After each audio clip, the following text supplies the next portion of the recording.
நிலை என்னவோ அதை டெல்லியில் உள்ள உயர்நீதிமன்றம், அன்றைக்கு உச்சநீதிமன்றம் அந்த கருத்தை அப்படியே பிரதிபலித்திருக்கு.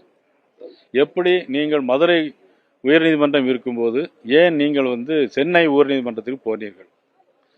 அதன் பிறகு எல்லா 41 பாடியையும் நீங்கள் எல்லாம் இறந்துதான் வந்தது என்று மக்கள் நல்வாழ்வுத்துறை அமைச்சர் சொல்லியிருக்கிறார்கள்.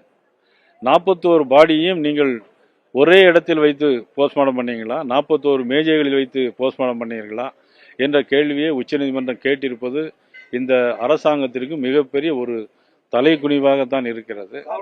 அதுவும் இரவு நேரங்களில் பண்ணலாமா போஸ்ட்மார்ட்டம் என்ற கேள்வியும் அங்கே இருக்கிறது. அது மட்டுமல்ல, எத்தனை மேஜைகள் இருக்கிறது என்று உச்சநீதிமன்றம் கேட்டிருக்கிறது. அது மட்டுமல்ல, ஒரு நீதிபதியை நியமித்து இதை கண்காணிப்பதற்காக ஏற்பாடு செய்யப்பட்டு, அதே நேரத்தில் நாங்கள் எல்லோரும் அந்த சம்பவம் நடந்த அன்றே நாங்கள் இரவோடு இரவாக கரூருக்கு போனோம்.